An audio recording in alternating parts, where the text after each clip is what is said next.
The Solace of Angels by Julia Vaughn. Chapter 1. Day 1. Nico ran to the meadow, where Will Solace was waiting. "You owe me 3 days in the infirmary, remember?" Nico smiled. He was ready for this. "All right, fine." He threw his hands up, faking surrender.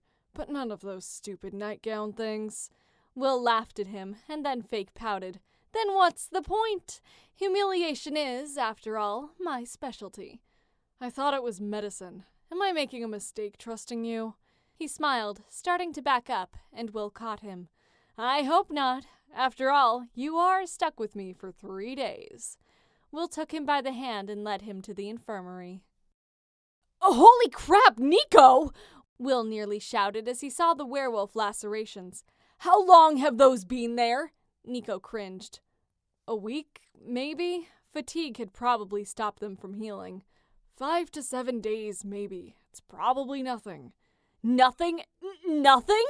Will rolled his eyes and went to the supplies cabinet, muttering about infections and bandages and idiot tough guys. Nico looked around, becoming uneasy. There were a lot of people here. A lot. Most of them in pain or upset about something. He started to tap his fingers rhythmically and look for ways to leave unnoticed. He didn't want to hurt Will's feelings, but he didn't do well with people. He was a lone wolf, a creature of solitude. Will came back, and all of the thoughts were expelled, for now. "Now, are there any other nothings I should be looking at?" Will said. "Well, not really." Will raised an eyebrow. "What does not really mean?" "It means not really. I'm just really tired." "How many times have you shadow traveled in the last week?" Nico didn't want to answer. He looked down and fiddled with the sheet on the metal-framed bed. When he didn't respond, Will sighed. "Nico?" "I lost count." "I'm really going to have my hands full with you, aren't I?" He isn't wrong, Nico thought. Will dabbed some antiseptic on a cotton ball and started gently dabbing the wound. Nico flinched at the contact. "Damn, that burns." Will flinched with him. "I'm sorry," he said gently. "This is going to hurt a lot. It's been exposed for a week. I'm sorry." He put his other hand on Nico's shoulder to steady him. His hand was warm and strong, Nico thought. "Ready?" Will held up the cotton ball. Nico bit his lip and nodded. He was ready this time. It wasn't as bad as the first time, but it still hurt a crap ton. He took a deep breath and clenched his fists. A few torturous moments later, Will was done. He threw the cotton ball away and moved his hand. "I'm allowed to use a local antiseptic for the next part. Is that okay?" Nico nodded. The only thing he could think of was how cold his shoulder was where Will's hand had been. There was a pinch in his other shoulder area, and then his upper arm went numb. Will took out a weird U-shaped needle along with a thread that looked like fishing wire. Nico knew what was coming next. He didn't look. Will chuckled as he stitched up Nico's arm. "You know, for the child of a god of death, you're pretty squeamish." Nico rolled his eyes. "I deal with the dead, not the injured. At least the dead ones aren't in as much pain." "There," Will said. "That wasn't so bad, was it?" He threw away the needle and wrapped Nico's arm in a soft white bandage. Nico shook his head. He knew he was being weirdly nonverbal, but he couldn't help it. He was so tired, and it had been a long week. The overwhelming relief was making him realize just how tired he was.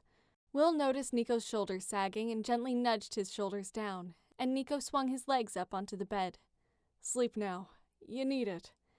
And again, Nico nodded. Nico woke up with a start. It took him a few moments to realize where he was. Upon realizing, he sighed and flopped back down onto the bed, only to jerk back up again, swearing rather loudly, by the stabbing pain in his arm. He had launched directly onto it. "Shist!"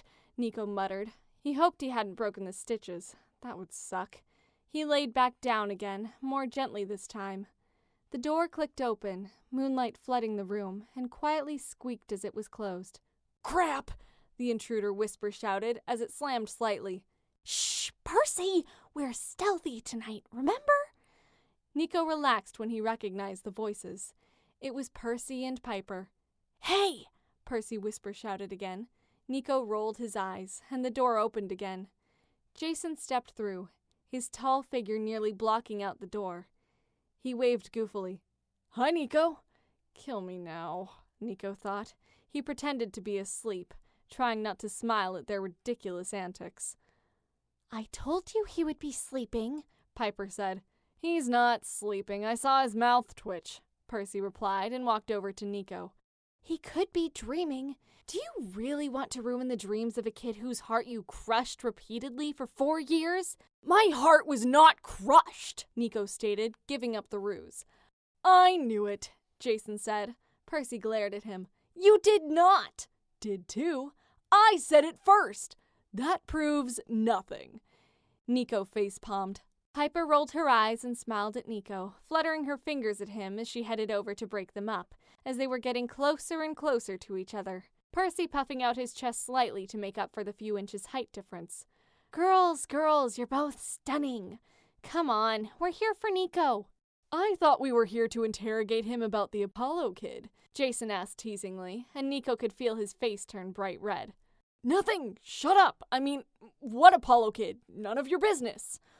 All of the other demigods tried not to laugh, and Piper failed miserably. "You know, he's bi about yay high, gorgeous blonde hair, and these amazing abs." "He has abs?" Nico choked on the water he was drinking in hopes that the cup would hide his blushing. All of them cracked up again, except for Nico. "I mean, abs. Wow. I really would like to meet this beautiful stranger." Piper gave him a disappointed look. "Fine! I'm here because of Will. Happy?" "Couldn't be more so. And the sun's about to come up, so we need to scoot. Bye." She kissed him on the cheek and scrambled out of the infirmary. Percy punched him on the shoulder. "Catch you later, bro." Jason waved and slapped him on the back. "Get better." When they all left, he sighed and laid back down.